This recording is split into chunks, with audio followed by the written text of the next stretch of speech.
Tukaram Munde Tukaram Munde, the man making all the headlines. 21 साल के career में 25 बार transfer. The Singham of the food industry. जब आप ये बड़े रेस्टोरेंट से लड़ते हो, क्या आपको थ्रेट्स आते हैं? क्या आपको डर नहीं लगता? डर लगने की कोई बात ही नहीं इसमें। दस में जॉब, और अपने जॉब से क्यों डरना? मुंबई का फेमस आइसक्रीम प्लेसेस के रुस्तम, उस पे आपने शायद से कुछ किया था। मुंबई के बहुत ही मशहूर आइसक्रीम पार्लर के रुस्तम का लाइसेंस सस्पेंड कर दिया गया। वहाँ के जो फूड हैंडलर्स थे, उनके धोए वाले कपड़े भी वहीं थे, चूहे भी वहाँ इधर उधर घूम रहे थे। हमारे ऑफिसर्स के पैर के नीचे से एक भी नहीं, से मल्टीपल थे। Oh God. Actually, I want to show you a video which was very viral. This is this video of someone almost swimming in soya chop. If somebody is doing that, it's really disgusting. Should every restaurant be mandated to put a live CCTV camera? I don't think that is going to solve the problem permanently. What is going to solve the problem permanently is तो ये एक energy drink है, यहाँ लिखा है clearly not recommended for children. there is no category called energy drink. वो India में इसलिए नहीं हो रहा है, नॉट रिकमेंडेड लिखा है ना, बैन नहीं लिखा है। कल ही मैंने एक ऑर्डर इशू किया है स्कूल के बारे में, तो ये अगर हम कर सकते हैं, ऑलमोस्ट एवरी फैमिली के पास हम पहुंच सकते हैं। मैं खुद पैकेज्ड फूड के खिलाफ बहुत आवाज उठाता हूँ, तो ब्रांड्स मुझे कोर्ट केस भेजते हैं, कभी कभी गुंडे के कॉल्स आते हैं, वो अलग अलग तरीका ढूंढते हैं मुझे चुप कराने का। जो कंपनीज मुझे लीगल नोटिस भेजते हैं, मैं आपको लिस्ट भेज दूंगा, आप उनको। So when you were a child, what was your dream? I come from a village. I come from a farming family. मैंने खुद फार्मिंग की है। माता पिता ने स्कूल में डाला था, मेरा कोई गोल नहीं था, हमें कुछ पता भी नहीं था कि ऐसी कुछ IAS ऐसी चीज़ होती है, मैं डॉक्टर ऑफिसर बनूंगा, मैं ये करूंगा, absolutely. If you were a CM for one day, what would you change? What would you do?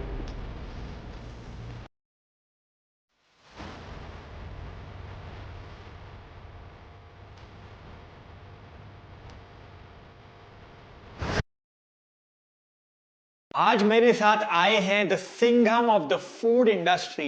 जो मैं पैकेज फूड इंडस्ट्री के साथ कर रहा हूं, ये सेम चीज ये इंसान कर रहे हैं with restaurants, street food vendors, hundreds and thousands of various companies, and I'm very very happy to speak to him today. Thank you so much for being here today. Thank you. तो आज हम बात करेंगे how can Indians really eat healthier, be more aware of all the adulterated food they are consuming, milk, paneer, ghee, honey, इतना कुछ लोग खा रहे हैं जो वो डर रहे हैं अब। And of course we want to learn a lot about your life as well and what really inspires you to be so brave. Thank you for having me on this podcast. मेरी कोशिश इस podcast से है कि आपकी आवाज़ और लोगों तक पहुंचे। आपको महाराष्ट्र में बहुत लोग जानते हैं, मेरी कोशिश है कि आपको इंडिया के हर एक कोने में लोग जाने, और जो आप अच्छा काम कर रहे हैं महाराष्ट्र में, वो और लोग इंस्पिरेशन लें अलग अलग स्टेट्स में, और आपका काम और बढ़े। Thank you. मैं हर दिन न्यूज़पेपर खोलता हूँ और देखता हूँ कि कोई और रेस्टोरेंट का लाइसेंस सस्पेंड हो गया है। आपको ज्वाइन किए हुए आई थिंक ये पर्टिकुलर डिपार्टमेंट सिर्फ 2 महीना हुआ है, एंड 2 महीना में इतना ज़्यादा मैंने एक्शन देखा है जो शायद मैं उसके लास्ट कितने सालों तक नहीं देखा था। सो मुझे ये जानना है कि जब आप ये बड़े रेस्टोरेंट से लड़ते हो, अलग अलग जन से लड़ते हो, क्या आपको थ्रेट्स आते हैं? क्या आपको डर नहीं लगता? नहीं, ये डर लगने की कोई बात ही नहीं इसमें। 10 में जॉब, और अपने जॉब से क्यों डरना? हाँ। तो जो मेरा रोल है, कि मेरा रोल यही है कि सेफ फूड और safe drug I should ensure in Maharashtra.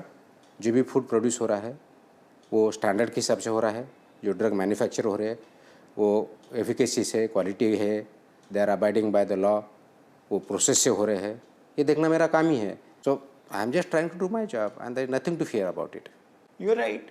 सो मैं आपको इसलिए पूछ रहा हूँ क्योंकि मैं खुद पैकेज्ड फूड के खिलाफ बहुत आवाज़ उठाता हूँ, ओपनली ब्रांड नेम दिखाता हूँ, लड़ता हूँ। मुझे जब मैं कोई ब्रांड के खिलाफ आवाज़ उठाता हूँ, तो ब्रांड्स मुझे या तो कोर्ट केस भेजते हैं, लॉयर लोग से धमकी भेजते हैं, कभी कभी गुंडे के कॉल्स आते हैं, मेरे ट्विटर का अकाउंट को उन्होंने हैक करा दिया, सस्पेंड करा दिया, पाम ऑयल बोर्ड्स मेरे अगेंस्ट एड्स चला रहे हैं। तो वो अलग अलग तरीका ढूंढते हैं मुझे चुप कराने का।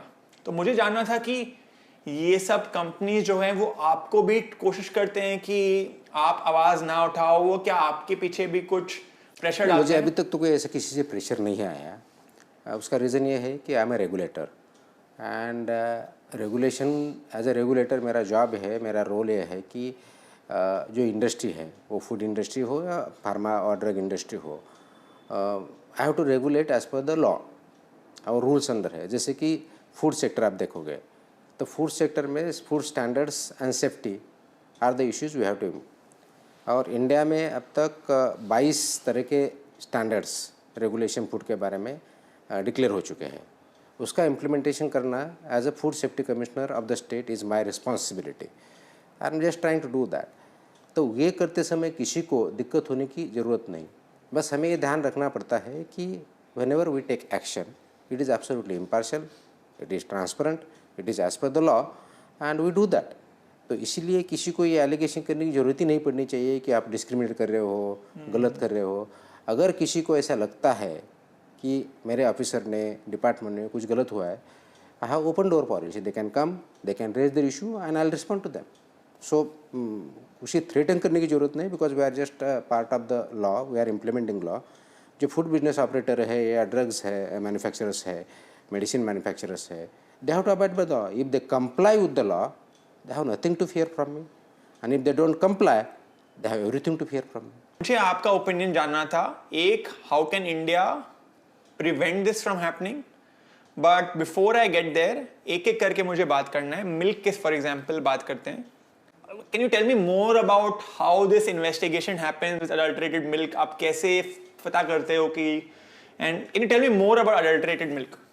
हमने जो इसमें एक इन्वेस्टिगेशन किया लास्ट फ्यू डेज बैक, उसमें हमें पैरेलल सिंथेटिक और केमिकल मिल्क का प्रोडक्शन कैसा लाइन चलता है ये पता चला। जैसे कि इसमें 2 पैरेलल काम कर रहे थे। There were people, one was supplying so called skim milk powder, other was supplying the chemical and emulsifier to bind it and chemical to make it, along with skim milk powder. Then there was caustic soda and there were other products including even shampoo was used. There was formula design by which the production cost of a cow milk, this synthetic or chemical milk, came around ₹50, and the buffalo level का जो milk है buffalo standard का, that came around ₹30. In the market if you go, the milk of a cow is sold around say around 40 to 50 rupees. So economically, producing this chemical milk is cheaper, which is added to the normal milk, the quantity is increased and that is sold. So it becomes economic viable for a person who is doing it. Now it is illegal, absolutely illegal, absolutely pathetic, but that is happening. So we have unearthed that racket, and on that basis we are investigating further. Investigation is still going on. वो कहाँ कर रहा था? So that was being done at farmer level also. That was being done at milk collection center also. That was being done at chilling centers also, and that milk was ultimately supplied to dairies or products. So you ask me what is the solution for it? Tracing of the milk or milk product is the key here. Unless we are able to trace even a single drop of milk where it is coming from, we will not be able to eliminate total adulteration of milk or milk products. So that is the key. Is it possible? It's absolutely possible. How it is possible? The simple way, in simple language I will tell you how it is possible. हमारे पास farmers है, farmer के पास milk काऊ या buffalo जो भी है, generally उसका average milk हमें पता है, जनरली बाय एंड लार्ज, थोड़ा इधर उधर होगा. At collection centers, milk collection center, they know who are the farmers. They know how many cows and buffaloes are there. As per the law, it is mandatory कि जहाँ भी collection center है उसका record रखा जाए, किससे ले रहे हो, कितना ले रहे हो. और रिजेक्ट अगर है तो रिजेक्ट करके एक रजिस्टर रख दो, ये मैंडेटरी है. वो started implementing Maharashtra, that is having effect, quality पे इफेक्ट हो रहा है उसका. अगर हमें ये डिजिटली पता चले कि हमारे महाराष्ट्र में एक गांव में इतने फार्मर है और उसका टेंटेटिव मिल्क कितना आएगा डेली, उससे ज़्यादा अगर आता है तो कुछ तो गड़बड़ है. और डिजिटली पता चले तो ये ट्रैकिंग चालू कर दिया. Amazing. That's as simple as this, but it gets as difficult as it is. Is it possible to identify animal? Absolutely. We have a concept in animal husbandry department called ear tagging of animal. And there is a NDLM portal, National Digital Livestock Mission portal, which is run by Animal Husbandry Department, Government of India. It's implemented because I have already worked in the secretary in that department, so I have implemented it. The animal tagging linked with procurement of milk, if it is matched, the problem can be done away with. And we have to do it. If you do it, I think most of the adulteration can go away with, number one. And number two, those who are doing it, producing synthetic milk or chemical milk or adding this, they should be prosecuted under organized crime and economic offences provisions. That's where they will work. But इसका ही एक problem है, एक कि जब fine होता है बहुत सारे बड़े कंपनीज के साथ भी, वो फाइन लगाते हैं 10 लाख का, That's the maximum one. And 10 lakhs is the maximum. And for a company जो 100 करोड़ का रेवेन्यू कर रहे हैं, हजारों करोड़ का रेवेन्यू, वो 5-7 साल में एक बार उन्हें 10 लाख देना पड़े, उनके लिए कुछ भी नहीं है. 10 lakh is one thing, but if we are able to find out this is an organized crime, financial crime, and prosecute them, because life imprisonment is also there in the same section. So we should look at it holistically and work on this model. If there is a need of strengthening law, law can be strengthened. But I think this, we cannot just pick and choose. You have to work on a whole ecosystem, right from farmer to the consumer. That is the ecosystem. We have to sanctify that ecosystem, and we have to work on each of the element, each stage. 100%. Every stakeholder needs to work together. आपने बोला life imprisonment भी हो सकता है, विच I think ना अगर कुछ लोगों को होगा तभी वो एग्जाम्पल सेट होगा. Absolutely. जो कंपनीज मुझे लीगल नोटिस भेजते हैं, मैं आपको लिस्ट भेज दूंगा, आप उनको थोड़ा If they are not following or implementing the law, we will take as per the action as per the law. Not because they are sending notices to you, but whether they are following the standards or not, that I'll have to. No, I'm joking. I want to talk about advertisement. So, जब मैं बहुत सारे under privilege school सब में जाता हूँ, मैं देखता हूँ कि जो प्रिविलेज लोग हैं वो बॉलीवुड स्टार को उतना फॉलो नहीं कर रहे हैं, लेकिन जो जितना आप लोअर इनकम में जाओगे वो और बॉलीवुड स्टार लोग को, एक्टर लोग को, क्रिकेटर लोग को फॉलो कर रहे हैं. तो फॉर एग्जांपल जो पान मसाला होते हैं, पान मसाला में बड़े से बड़े बॉलीवुड एक्टर्स प्रमोट कर रहे हैं, इनफैक्ट कुछ क्रिकेटर्स भी प्रमोट कर रहे हैं. सो इसका कुछ किया जा सकता है कि how can we stop this from happening? Yes, we can. See, as I was saying, misleading advertisement is illegal, is unlawful. और वो जो प्रोडक्ट है वो अनलॉफुल तो ही है, ब्रांडिंग है वो भी अनलॉफुल है, लेकिन जो कर रहा है वो भी अनलॉफुल है. Those who are actually advertising it as an actor or actress or somebody, if they are doing advertising something which is misleading, is also illegal, that is punishable. So we are working on it. FSSAI is also working on it. In the forthcoming days, you will definitely see some actions, those who are misleading. So it's not just about the company or the brand which are producing and misleading on the labor, but those who are trying to promote either by acting on whatever spoken words or written words or whatever are gestures, that is also illegal and unlawful, and that is punishable as per the FSSAI Act itself. We need to really go after these actors also, because they are promoting all of these tobacco products and they don't use it themselves. They don't consume all this, but they are promoting all this. मैं underprivileged schools में बहुत health सिखाता हूँ. तो मैंने एक बार एक school में गया and मुझे एक बच्चा ने बोला कि वो रात को रोटी खाना बंद कर दिया है. उसके मदर ने रोटी देना बंद कर दिया है. मैंने पूछा क्यों? उसने बोला कि उसने एक आटा नूडल्स का ऐड देखा था और आटा नूडल्स के ऐड में लिखा था फाइबर ऑफ 3 रोटीज. तो उसकी मदर को लग रहा है कि चलो ये आटा नूडल्स टेस्टी भी है, फाइबर भी है, इसमें कन्वीनियंट भी है और उतना महंगा भी नहीं है. तो हर एक दिन, एक साल में हर एक दिन वो अपने बच्चे को ये आटा नूडल्स दे रही है. इमेजिन करिए, एक बार खाने में कोई प्रॉब्लम नहीं है, आपने भी बोला 80-20, एक दो बार खाने में कोई प्रॉब्लम नहीं है, बट आप हर एक दिन 365 डेज ये खाओ, ऑफ कोर्स आपको शरीर को नुकसान होगा. एब्सोल्युटली. आप एडवर्टाइज में मत जाओ, लुक इनटू इंग्रेडिएंट्स. आप पढ़ सकते हो. अगर वो टीवी पे ऐड देख के कर रहे हो, तो उसमें एक्चुअल पैकेट में लिखा है, उसमें क्या है, कॉन्स्टिट्यूएंट्स पार्ट देखो, उसके इंग्रेडिएंट देखो, तभी that's why you take a conscious decision and that's very very crucial. As a society as a whole we need to be conscious of this things कि हम जो कंज्यूम कर रहे हैं वो उसमें कंस्टिट्यूएंट्स क्या है.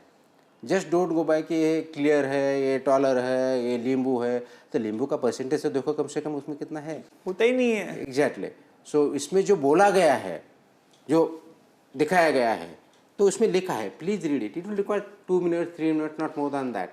हमेशा बोलता हूँ, आप किसी को भी पूछता हूँ, आप जब कपड़े खरीद रहे हो तो कपड़े खरीदने के पहले लोग 1 घंटा लगाते हैं, ड्रेसिंग चेंजिंग रूम में, ट्रायल रूम में जाते हैं, कपड़ा बदलते हैं, साइज देखते हैं, फिट देखते हैं, कलर देखते हैं, एंड वो कपड़ा को वो साल में 20 बार पहनते हैं. लेकिन जो खाना अगर आप दिन में 2 बिस्किट खा रहे हो, आप साल में 750 बिस्किट्स खा रहे हो अबाउट. और तो जो आप 750 बिस्किट्स खा रहे हो उसको लेके आप 2 मिनट भी पैकेट चेक नहीं करते. वो भी तो आप देखो ना. और ये तो आपको एक बार बस देखना है. कपड़े में तो आपको हर एक बार देखना पड़ेगा, इसमें तो आपको बस एक बार देख लो और आप life set. So that is the culture what I am talking about. What priorities we should give, whether food or clothes. You need to give priority to both. But if you are consuming day in day out, which you are using daily, उससे कितना importance हमने देना चाहिए और हम कितना देते हैं. It is actually criminal negligence, and this is a crime against yourself, nobody else. Your body, your mind. It affects your body. रोटी कपड़ा मकान में भी रोटी पहले आता है. तो Absolutely. पहले रोटी को देखो, So, फिर because we cannot live without it. So if you cannot live without it, can we not enhance, look at the quality standards? Can you just not read it? If you don't understand, can you not ask it? Can you not really research it? That is what we should be doing. Makes sense. I 100% agree. People need to take that self awareness. हर एक जन को अपने health के लिए responsibility लेना पड़ेगा, and तभी बदल सकता है. आप सब कुछ रेगुलेटर पे नहीं छोड़ सकते हो. The reform must begin at your level. आप खाओगे और बच्चों को नहीं बोलोगे, it's not possible. So that's what you should start practicing, and it has to become a culture. जब तक ये कल्चर नहीं बनेगा ना, तब तक ये इंडिया आगे नहीं बढ़ेगा. 100%. वो चेंज तो घर से ही आएगा, पेरेंट्स से ही आएगा. हमें हर एक पेरेंट को सिखाना होगा. इसीलिए मैं बोलता हूँ, जैसे कंपनीज में सीईओ होता है, सीएफओ होता है, chief financial officer, chief executive officer, वैसे ही हर एक घर में सीएचओ होना चाहिए, चीफ हेल्थ ऑफिसर. हर एक घर का एक इंचार्ज होना चाहिए जो सीख रहा है लेबल कैसे पढ़ते हैं, फ्रेश खाना कैसे खरीदते हैं, अपने घर में इंश्योर करना कि माँ बाप, पेरेंट्स, ग्रैंड पेरेंट्स सब हेल्थ हो. पहले तो होता था कि पेरेंट्स बच्चे को सिखा देते, आजकल बच्चे पेरेंट्स को सिखा रहे हैं कि जो उन्हें इतने सालों साल whatever they used to believe in, they sometimes is not right. Like parents used to believe कि जैगरी बहुत हेल्दी होता है, बट अब लोग रियलाइज कर रहे हैं कि जैगरी और शुगर सेम है ऑलमोस्ट. तो बच्चे को भी अपने पेरेंट्स को सिखाना पड़ेगा, और इसीलिए मैं बिलीव करता हूँ कि हर घर में एक सीएचओ होना चाहिए, चीफ हेल्थ ऑफिसर. मुझे लगता है कि एक की जरूरत नहीं है. Every person has to be a health officer of himself or herself. Agreed. What it means is basically be aware of what you are consuming. वो जस्ट पढ़ना है, देखना है कि ये मुझे ज़रूरी है क्या. बहुत से टाइम ऐसा होता है कि हमें ज़रूरी नहीं होता है, फिर भी हम खाते हैं पीते हैं. So the first thing, does your body need it? That is the question we must ask. तो ये एक एनर्जी ड्रिंक है, यहाँ लिखा है clearly not recommended for children. Absolutely. लिखा है यहाँ नॉट रिकमेंडेड फॉर चिल्ड्रन, लेकिन सबसे ज़्यादा बच्चे ही पी रहे हैं. एंड ये एक बहुत सैड चीज़ है, और इन्हें भी पता है कि इनका मार्केट बच्चे से चलता है, तो अपने एड्स में भी ये इनडायरेक्टली दिखाते हैं, कूल वे में दिखाते हैं, ताकि बच्चे ल्योर हों. एंड ये एक बहुत सैड चीज़ है. और जब मैं बात करता हूँ ये कंपनीज के बारे में, ये मुझे लीगल नोटिस, कोर्ट केस भेज देते हैं कि क्या कर रहा है, तो मैं तो सही बोल रहा हूँ. सो ये क्या करें कि पैकेट में ही लिखा है नॉट रिकमेंडेड फॉर चिल्ड्रन और बच्चे पी रहे हैं. I mean, I can understand if you are doing it. They should not do it, but legally they are right in the sense that उसमें लिखा है, तो those who are purchasing should look into it. But as a parent, अगर इसमें लिखा है and there is reason behind it, it has been told them that write this.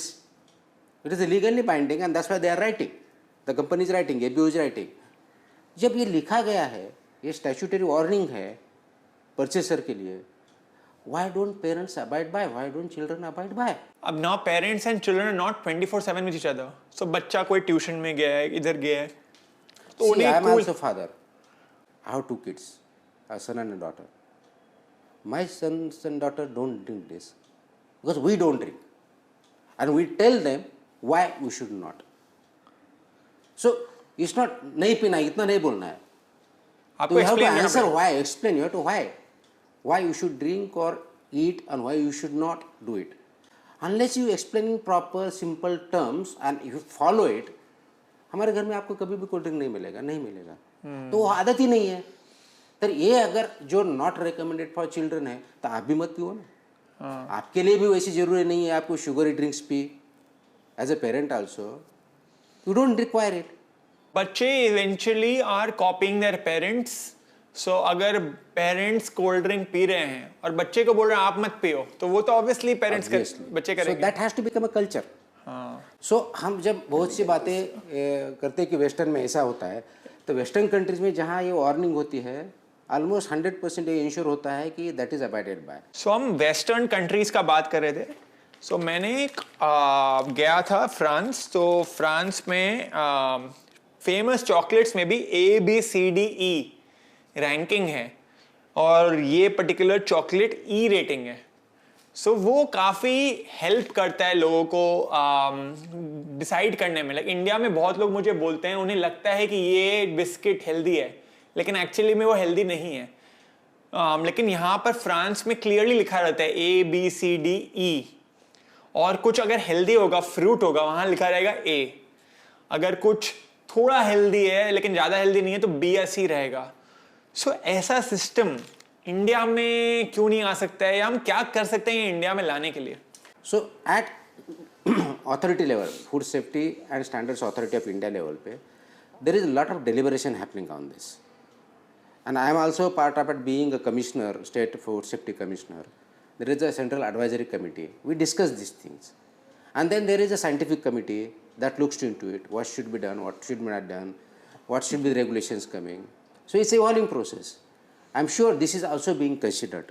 Actually, citizen awareness, parents awareness, children awareness about food stuff, drinks, whatever we would eat, is much more needed. मैं agree करता हूँ, लेकिन मैं आपको एक और चीज बोलता हूँ. हम लोगों ने एनर्जी ड्रिंक का बात किया, वहां पर नॉट रिकमेंडेड फॉर चिल्ड्रन पीछे में एकदम छोटे फॉन्ट में है, लेकिन फ्रंट में तो बड़े फॉन्ट में लिखा है stimulates mind, energises body.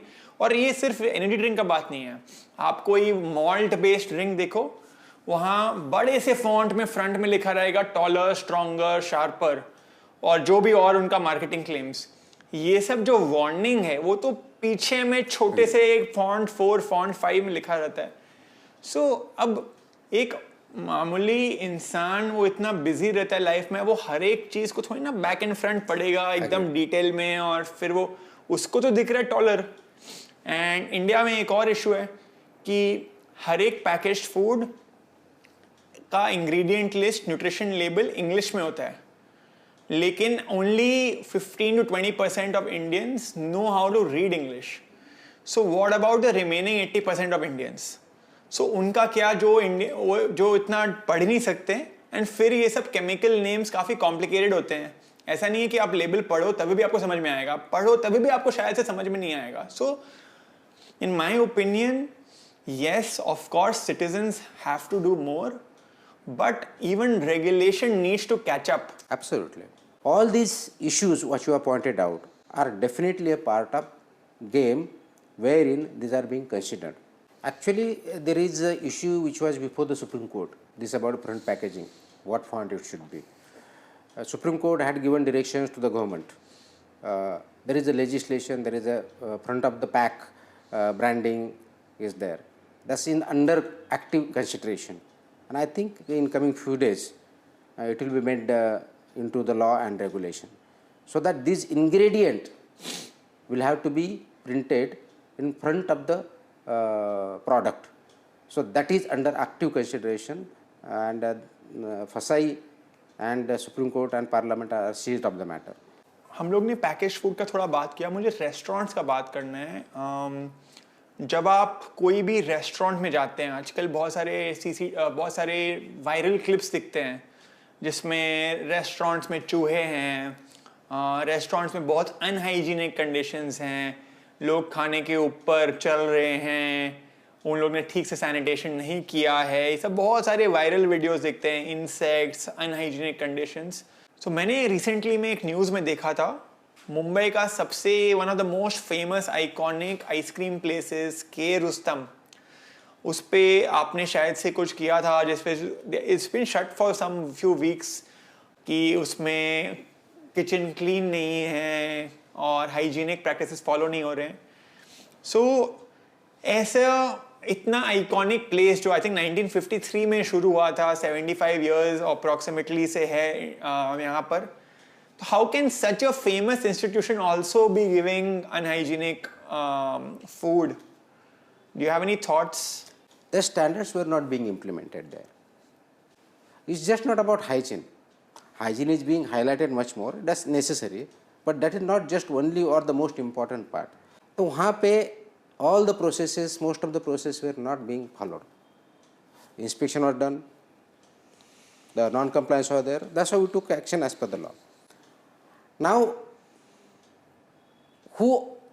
after that, there are a lot of discussion on social media, during media, and there are a lot of discussion, oh, how can it be acted against?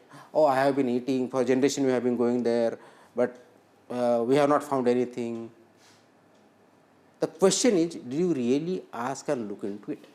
वो test के basis पे लोग जज कर रहे हैं, वही problem है, लोग खाली टेस्ट पे, लेकिन वो कंस्टिट्यूएंट्स का उसमें क्या, किससे बन रहा है, कैसे बन रहा है, हाइजीन है कि नहीं है, तो वो उसमें तो बिल्कुल वहाँ के जो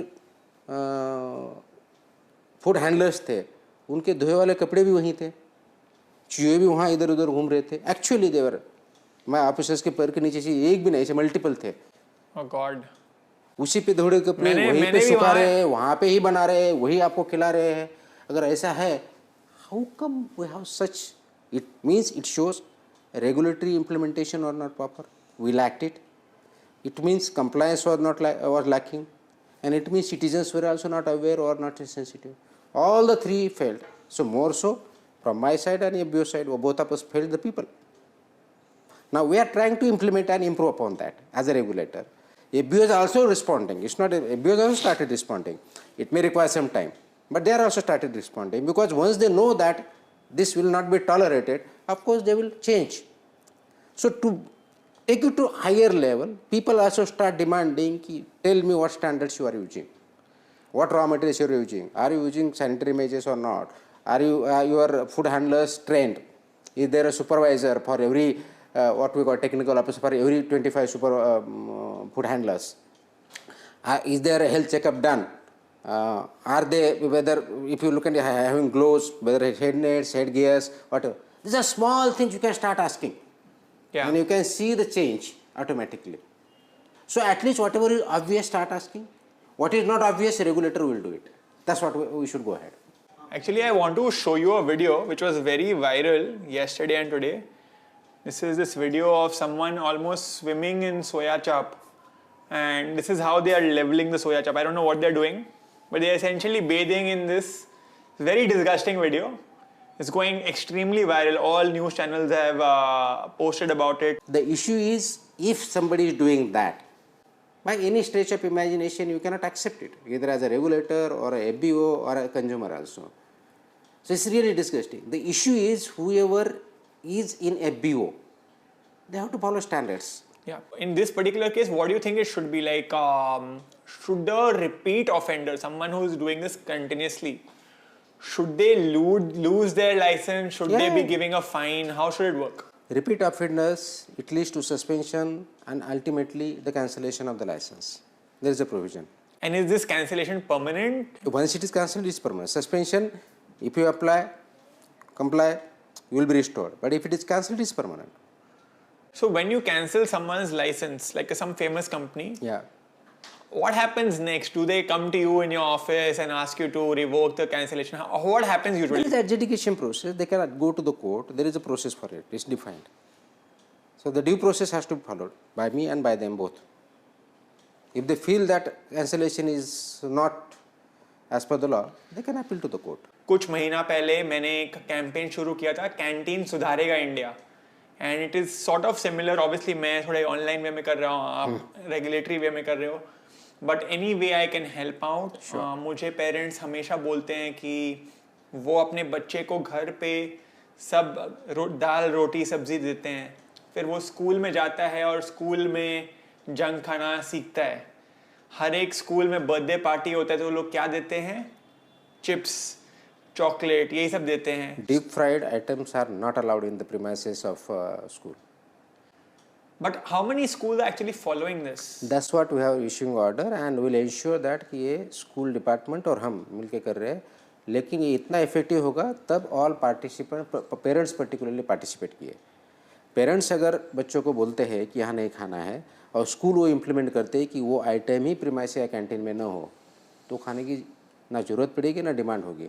तो सप्लाई मत करो, डिमांड मत करो. I mean it works both way, supply and demand. So दोनों तरफ से हमें काम करना पड़ेगा. So I wanted to understand, where did you get this fearless attitude, like this fearless mindset from, that you know whichever the challenge may be, whoever the enemy may be, you will just take it on head on? Was there a childhood incident? Were you always like this as a kid as well? It is, I think, ingrained in the sense that I look at it very and keep it very simple. Just or unjust.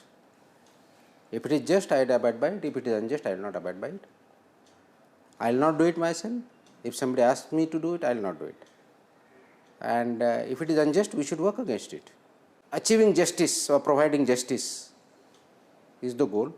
Through empowering people, that is the means. So when such very difficult questions or situations come, I ask 3 questions to myself. 1, is it legal?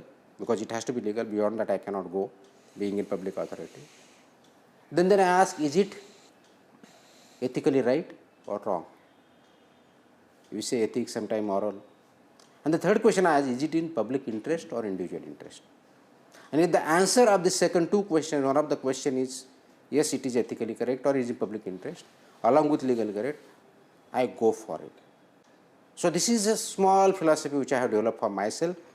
Whenever in difficult questions, situation, I pose this question to me, and that gives me answer. Further, I ask a question: if I cannot do this, who else can? If I cannot do or prevent food adulteration, substandard food, unsafe food, as a food safety commissioner, who else can? So when you were a child, like 8-year-old, 10-year-old, did you envision कि जब आप बड़ा होगे तो आप लड़ोगे बड़े अलग अलग कंपनीज के साथ? What was your dream? See, I come from a village. I come from a farming family. मैंने खुद फार्मिंग की है चाइल्ड में. Till 10th standard I was in मेरे गांव में था. 10वीं तक, मतलब 10वीं में मैं तत्काल उस टाइम का औरंगाबाद, अभी का संभाजी नगर, वहाँ गया. मैं बीड़ जिले में से एक छोटे से ताड़सोना गांव से आता हूँ. तो उस टाइम जब माता पिता ने स्कूल में डाला तो उसका कोई गोल नहीं था, मेरा कोई गोल नहीं था. माता पिता ने स्कूल में एनरोल किया इसलिए मैं जा रहा था. तो उस टाइम ऐसा कोई गोल या हमें कुछ पता भी नहीं था कि ऐसी कुछ IAS ऐसी चीज़ होती है, मैं डॉक्टर ऑफिसर बनूंगा, मैं ये करूँगा, एब्सोल्युटली नहीं था. रूटीनली वट एवर लाइफ के उसी हिसाब से जा रहा था. बट इतना एक था कि हमारे पेरेंट्स ने हमें जो वैल्यूज़ दिए हैं कि बी ऑनेस्ट, ट्रूथफुल होना चाहिए, एथिकली राइट होना चाहिए. This values come from my family. They come from my parents, my brother, the whole family. वो value system matters. So ultimately what you represent is your true value, what you practice. तो वो तो practice हमें childhood से ही हम कर रहे हैं. तो उसके लिए मुझे अलग सा कोई सोचने की ज़रूरत नहीं पड़ी. इट इज़ अ कल्चर कि हमें सही करना है, अच्छा करना है. और जब पब्लिक सर्विस में IAS बना तो फिर ये डिसाइड किया है कि because I am a public servant, I have more responsibility as a public servant. और जब मुझे रिस्पॉन्सिबिलिटी जाता है तो I have behaved much more responsibly, and I owe to society and public at large that I have to deliver the result what I am expected of. So then I started it looking not as a job but as a role. So I have been trying to perform my role to the best possible extent. So I may fail, I may succeed, that is for everybody to judge, including myself. But if you really understand, appreciate the role you are in, and the role, expected role you are of yours, I think each one of us can do much better than what we are doing today. Makes sense. One more question. आप बहुत बार you are compared to the movie Nayak. I don't know if you know. So I have a question. If you were a CM for one day, what would you change? What would you do? I would never like to be CM for a day, or for that matter any position. Because real and real life are different. They are not the same. I don't say that they are not actually cannot match. There will be incidents where they will match. But real is meant to be fun or inspiring, or maybe learning. Real life is much more different, maybe easier, much difficult, much complex.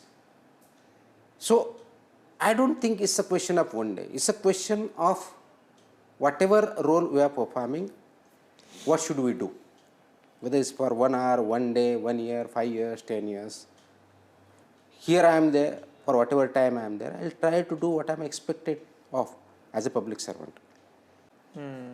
So here my position, say FDA Commissioner, is to ensure safe food and safe drugs for the people.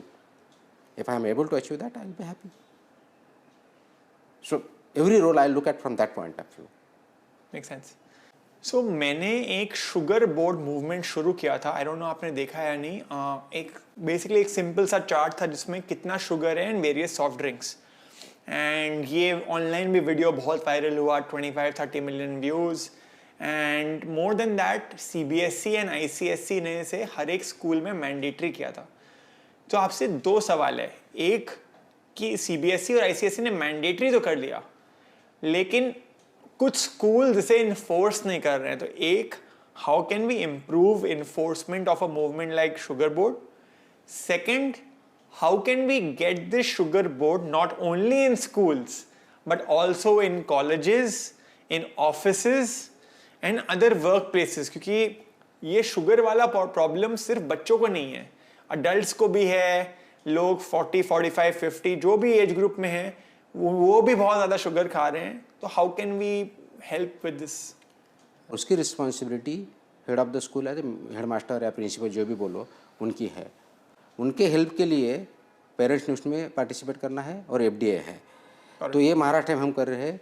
वहाँ जो board रहेंगे कि वहाँ पे supervisor रहेगा, ये food का constituent क्या है देखा जाएगा.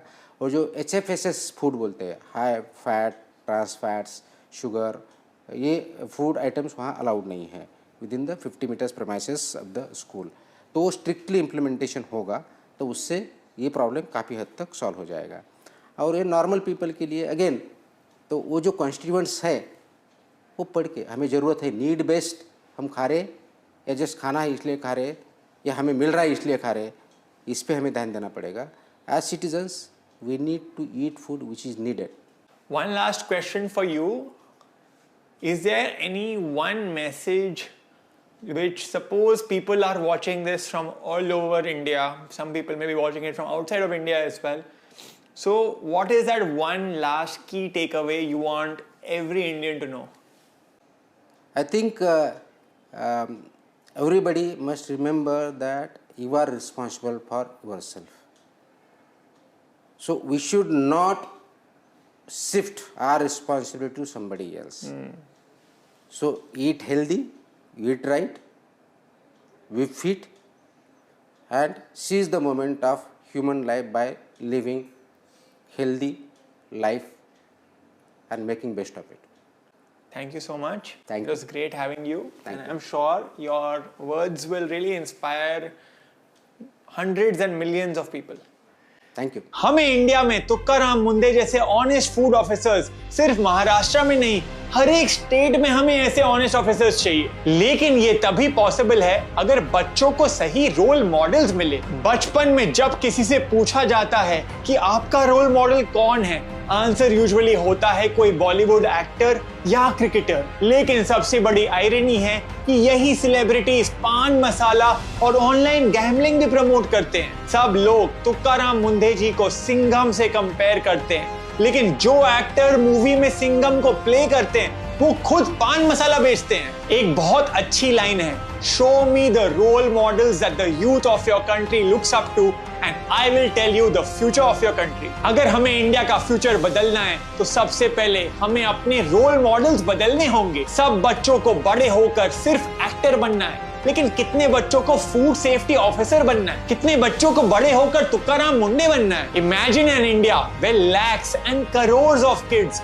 want to grow up to become a food label expert or a food safety officer. जब मैं शुरू किया था अपना जर्नी एज फूड फार्मर और मैं ये बड़े कंपनी से अकेला लड़ रहा था, कोर्ट केसेस मिल रहे थे, मेरे पास भी रोल मॉडल्स नहीं थे। मैंने खुद अपना पाथ क्रिएट किया है। लोग मुझे बोले थे फूड माफिया के खिलाफ मैं अकेला सरवाइव नहीं कर पाऊंगा, और अब तुकाराम मुंढे जी को भी लोग सेम चीज कह रहे हैं। लेकिन हम ऑनेस्ट फूड वॉरियर्स तभी सरवाइव कर सकते हैं जब आप लोग हमें सपोर्ट करेंगे, जैसे आप बॉलीवुड एक्टर्स और क्रिकेटर्स को सपोर्ट करते हैं। इमेजिन करिए अगर इंडिया में हम ऑनेस्ट लोगों को सही तरीके से सपोर्ट करें तो इंडिया सिर्फ इम्प्रूव नहीं, इंडिया जेन्युइनली ट्रांसफॉर्म हो जाएगा। जैसे आप मूवी ट्रेलर्स, आईपीएल क्लिप्स और कॉमेडी शोज को millions and millions and millions views देते हैं, वैसे ही ये वीडियो को भी शेयर कीजिए और वायरल कीजिए। लेबल पढ़ेगा इंडिया, सही सवाल पूछेगा इंडिया, अपना काम ऑनेस्टली करेगा इंडिया, और तभी स्वस्थ बनेगा India. Let's make India healthy again.